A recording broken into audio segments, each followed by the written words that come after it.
it knows that 2 packages are to be removed because we indicated them separated by spaces.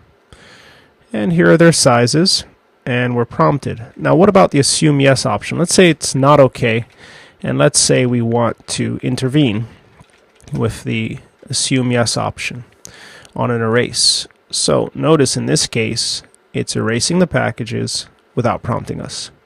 So both packages have been removed. Let's just include in our notes that if you include the yes option, it works here as well. It doesn't always work, but it works most of the time. So assumes yes and removes both packages.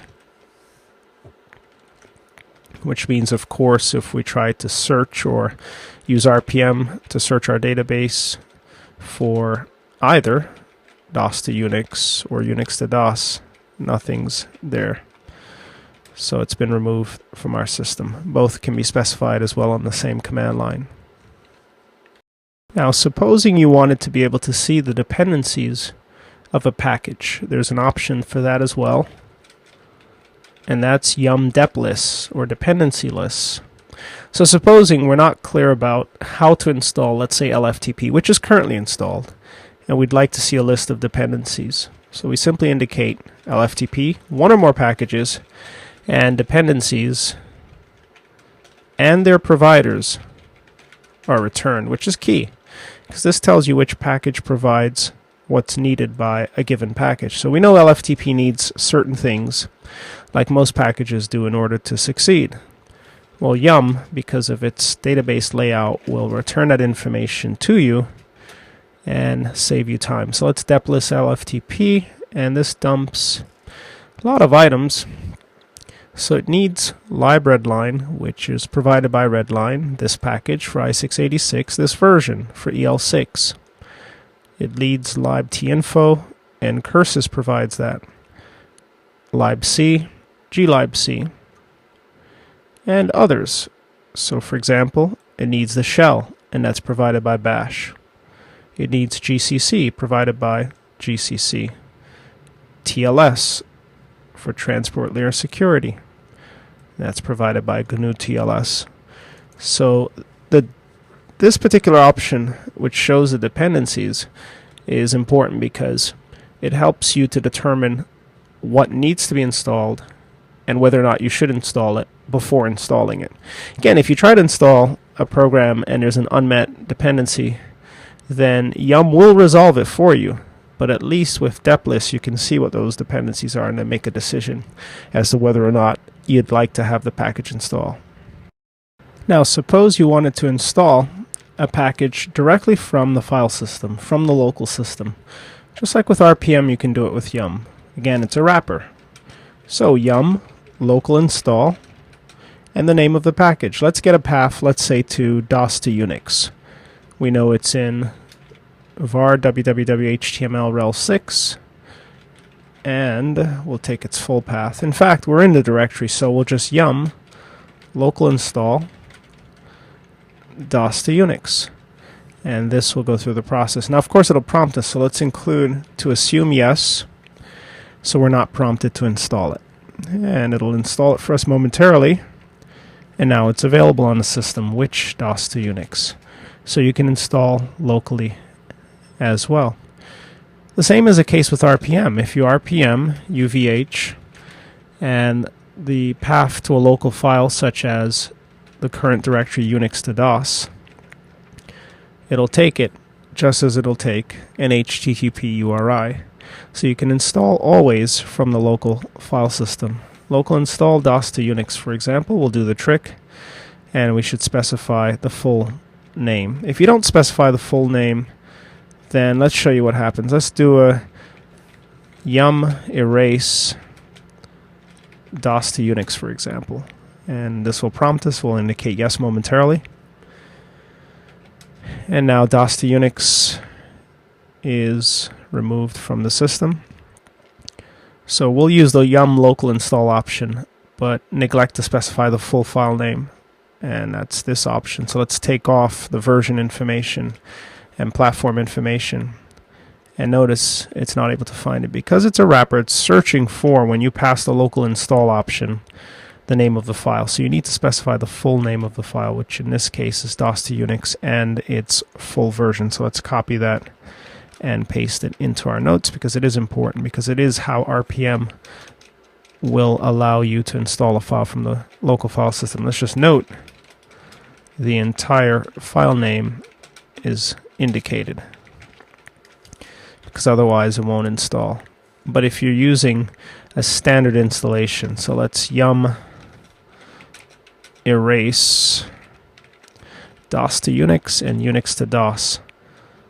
And if we reinstall using yum install, so once this is completed, we'll yum assume yes and then install DOS to Unix, Unix to DOS. So in this case, we're specifying the package names, sans their suffixes, and a query of the database is performed, and all resolution is taken care of for us. So we've set up our first client as a yum client.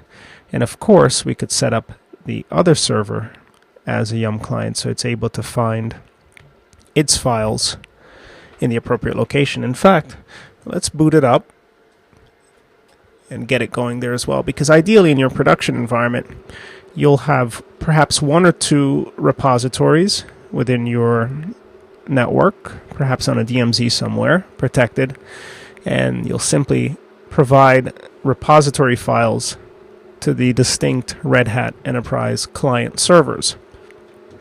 So that brings us to another task, and that is to define Linux CBT Serve 1 as a yum client, which also means they can be servers and clients of each other. So we could, for example, define Linux CBT Serve 1 as a yum server as well with the same path, and then point clients to both repositories so that yum knows how to find it. So that stretches our thinking and implementation a little bit, so we'll define that as the 6th task. So 6,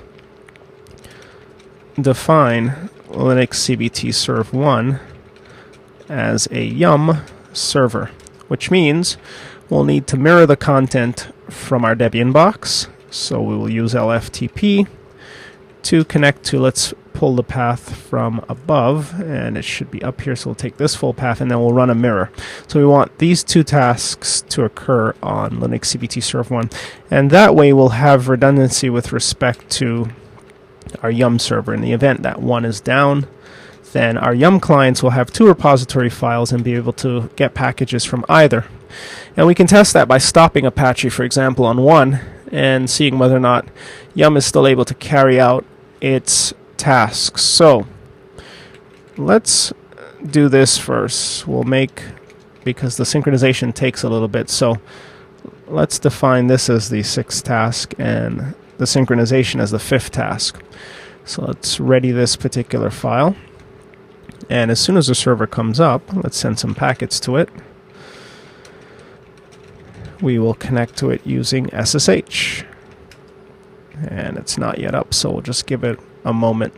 So the idea here is to define an additional server, and let's just note this configuration will provide yum server redundancy via 2 repo files per yum client. So if one is down, the other one will service it.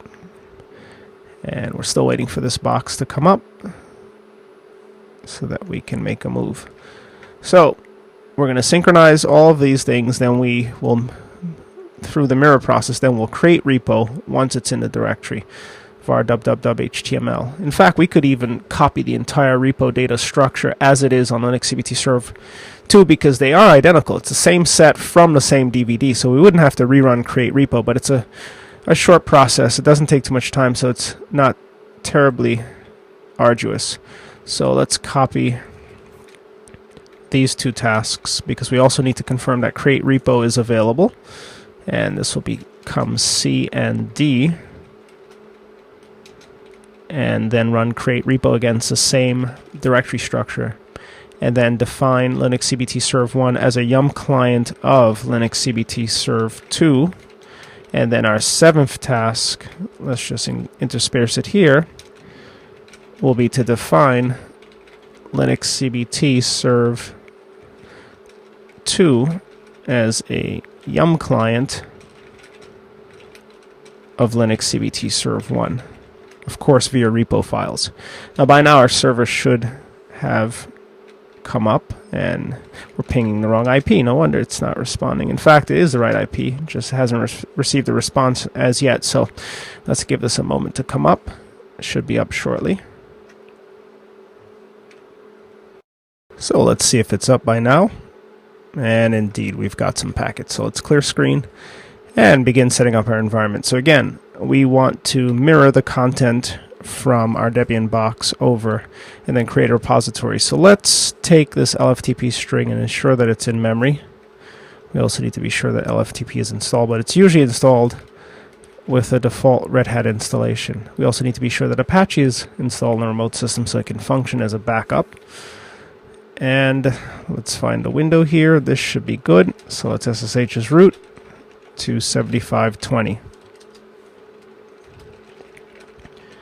And then let's RPM query all, grep Apache or HTTPD. And it doesn't appear to be installed, so as a yum client we can set it up to be sure that it's there. But that won't prevent us from setting up the hierarchy beneath var www html, although this hierarchy is automatically set up for us by Apache when it's installed. So let's make directory var www html. In fact, we can first set up as a yum client and have it do it. So let's just include another step since Apache is currently not set up. So 5a, define it as a yum client. So we'll bring this up as original step. It'll cost us a little extra time, but this now becomes step 5 again. And then this will be step 6. So to define this server as a client, we'll take this particular block of directives and place it in a repo file on Linux CBT serve 1. So let's navigate into the etc yum.repos.d directory, and this one has a Linux CBT serve 2 repo.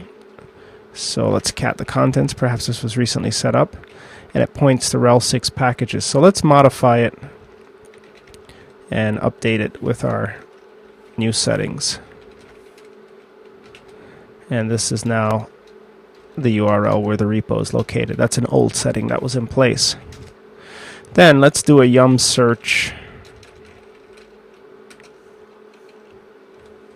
HTTPD,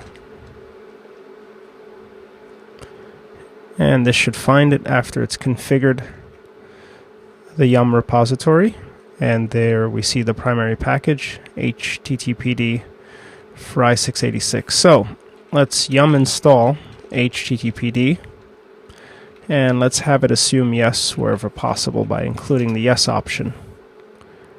And this is an opportunity for us to see yum resolve dependencies. Now this reports no key when attempting to confirm the key for the package, and this can be fixed by importing the appropriate key. And that's the RPM GPG key from the server. Let's get the URL for that. It's one level up, and we can just copy link location for RPM GPG key, and we'll RPM import it into our database. Let's echo the exit status, and let's yum install again. See if it's able to check the key or debug otherwise. But typically it's that the key is missing why it's unable to install the package.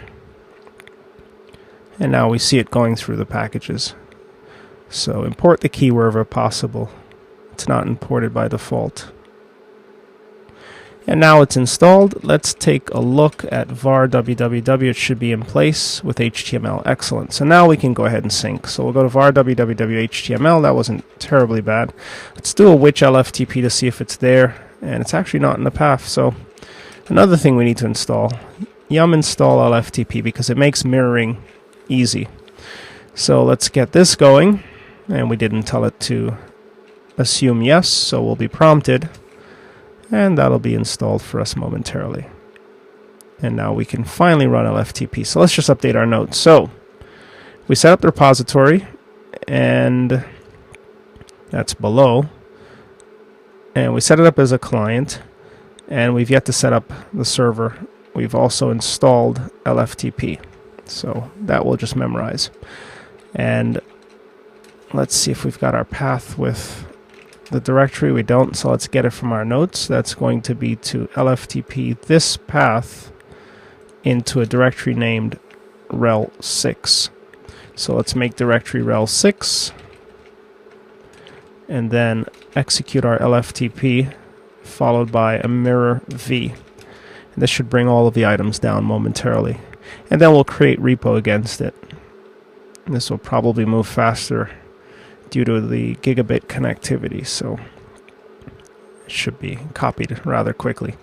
So then the next step for us is to create repo. Let's confirm in the interim that it's actually installed on the remote system. So while this runs in a separate window, let's SSH into the server again, and we want to do so as root. And then RPM or which create repo. So it doesn't appear to be installed. Let's query grep create repo to see if it actually is but isn't in our path. It probably is not installed. So that means we'll have to yum search it and then install it. This will search, no luck there. So let's yum install create repo, without which we cannot create a repository on this remote system. There are the dependencies that will need to be installed and will be fulfilled for us automatically. This is the beauty of yum. So now we have create repo. If we do a which, we should find it once this is finished. And indeed, it's in user bin. Let's take a look at the synchronization. It's actually done. It took 53 seconds at an alarmingly quick rate of roughly 400 megabits per second. Let's quit and navigate a level up and create a repository out of RHEL 6. And that will create the files momentarily, going through all 2679. Let's take a look at where we are in our notes. So the repo will be in place momentarily, which means we can point the other client to it. So we've already defined Linux CBT Serv 1 as a client of Serv 2, so that's in place. We should create the repo entry for the other way around. So let's take this block and paste it in this region, labeling it Linux CBT Serv 1. Both servers need to have this pointer in order to be able to find the repository, and its IP needs to be updated. So let's take this, and in the interim, while the packages are being scanned, let's paste it into both servers' configuration. So that's roughly a fourth, and let's find a root shell where we can update the config. This is on Serv 2, so let's modify etc yum repos.d, and this is going to be Linux CBT Serv 1.repo with the following settings. And that's intact. Now on the remote side, Linux CBT Serv 1 will do the same. etc yum repos and Serv 1. And now that's intact. So both have both repos. You can always yum repo list to see what's defined. And this will show the various repos. And it reads config error, probably the space. Let's take a look that we neglected to take off. Let's nano it. And 168.75.20. Or it could be that it's not accessible because we haven't started. Let's do a psef grep http. Nothing. Let's do a service httpd start and see if it'll find it with the spaces. That could be the problem. And it doesn't appear to be. So let's nano etc yum repos.d Linux CBT Serv 1, and let's remove the spaces, the leading spaces. It should be able to parse beyond that, but apparently not. So let's see what we've got here. Now it works. So that means we should fix the config on the remote side as well, removing the 3 leading spaces. And let's yum repo list on this one as well, and it should show both. So this is now in place. It's able to query. Now, of course, it threw an error not being able to find the repo md.xml from Linux CBT Serve 1 because it's still being built. The files have not yet been finished, and that's why the XML have not yet been queried. That's why the XML file is not in place. So that'll come up next time we do it. And of course, now we can install packages from either. So let's yum erase from this system DOS to Unix, Unix to DOS. This will remove both. You also have the ability with yum to determine which server is to be used as the repository server of choice. If you yum help, for example, you'll see the ability to enable or disable repositories. So you can enable repo and its name, or disable repo, and it supports wildcards. That way you can force precedence. Let's take a look to see where we are, and this is almost finished. And the files will be created shortly thereafter, and we'll have repositories in both regards. Let's search on this end. Let's do an RPM query all grep DOS to Unix to see if it's installed. It isn't by default, so we shouldn't expect it to be there. And ditto Unix to DOS. Neither. Now the test for us will come when we disable one of the repo servers to see whether or not it uses the other. Yum, that is. Either yum client uses the other to find the package that we'd like to have it install. So again, our test package will be DOS packages, DOS to Unix and Unix to DOS. So now the files are in place. Let's see if the repo list option will come up properly this time. And let's see, repo data, repo md.xml. Let's take a look to see why it doesn't like it. That should be RHEL 6 repo data. And let's see. So maybe it's just an old instance of it not being able to get it. Let's psef grep to make sure HTTP is running, and let's try it again. It could be cached. And it's still throwing an error. So it could be just a cache error that's causing it to not find the file, because the file is there. If we did a which wget, for example, let's wget that path, and we'll copy this link.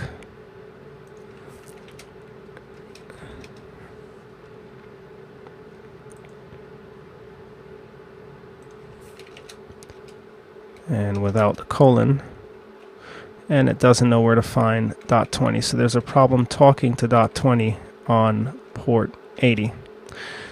Let's take a look at the IP tables configuration. It's probably firewall blocked. So IP tables lists, although we're not ready to look at it, and that's where the problem is. So it is not accepting port 80, and that's why we see the problem. So the system config utility could help us out in this particular area. Let's tell it to disable the firewall for now. And then this should fix matters. So wget was our quick test. Now it's worked. So that means repo lists will work. And now it's working. It's querying serve 1. And let's also run that locally as well. So yum repo list, and indeed it's querying it. So now it knows about the 2679 packages on both servers. So luckily we did that step to figure things out. And now that that's the case, let's stop Apache on Linux CBT Serve 2 using service httpd stop. This will stop Apache. Now let's, once it's stopped, try to install a package using yum. So we'll wait for this to stop. In fact, we'll confirm that it's stopped using netstat, because sometimes when you instruct a process to stop, it returns an exit status 0, but it hasn't really stopped. So let's netstat in at ntlp or ntl grep 80, and port 80 is not available. psef grep httpd, nothing. So now we know it's stopped. Let's yum install DOS to Unix. So this will search through our repositories, and notice that it still found the package, and it's going to pull it from Linux CBT serve 1. So we'll tell it yes, and it will get the package. And on the remote side, let's yum install both packages. And this will install both packages, assuming yes, pulling them from the appropriate server. And if you check your netstat once the process is complete with an ANT, you may catch a glimpse or a trace of a stale TCP connection. Here we see the connection from 21, which is serve 2 to 20, and from 20, which is our local system, to 20. So this is proof that both systems connected to port 80 to perform their yum installations. So just like that it works, and if we enable Apache, let's service HTTPD start and disable Apache on the remote side using service HTTPD stop. This stops it on this side. Let's netstat ANT grep 80 to be sure that there's no port 80 trace. Those are just old sessions. Port 80 is not listening, and PSEF grep HTTP shows nothing.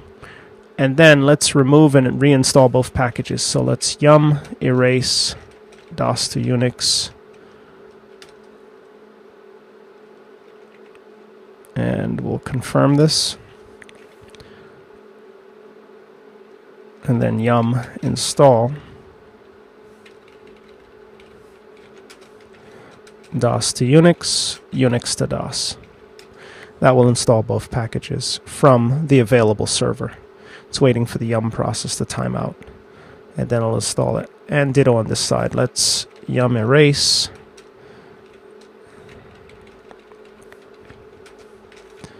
both packages, followed by a yum install both packages. And this should get us going momentarily. And indeed, both packages have been removed, and now both packages will be installed. So either repository will become available, and we'll be able to install. Now let's take a look here, 7520, and it was unable to get to 7520 to get the RPM. Let's take a look to see why that's possibly the case. We'll IP tables list again, and let's try to wget that path. So let's copy link address. So that means Apache isn't running. We didn't restart it. Service HTTPD start. Now it's started. So that means our command will work. So we'll take off the erase and just do an installation. The erase doesn't need to consult the server. It's just an install which pulls the package from the server, which is why it failed. And how about on this side? It failed as well because Apache wasn't running. So let's reinstall it. And now it's working. So we've tested things out. Both are in place. Let's just note 8, test yum redundancy by enabling, disabling HTTPD or Apache on both systems, and installing, uninstalling packages. And it's worked. So this is how you use yum. So we've covered setting up a repository as well as setting our clients to be, or our servers to be clients of each server for redundancy. And yum is the way you should manage packages on your system. Now there's still another package management tool, that's the GUI utility, which doesn't provide as many features, but nonetheless is there and provides things graphically. But we've looked at RPM and yum thus far.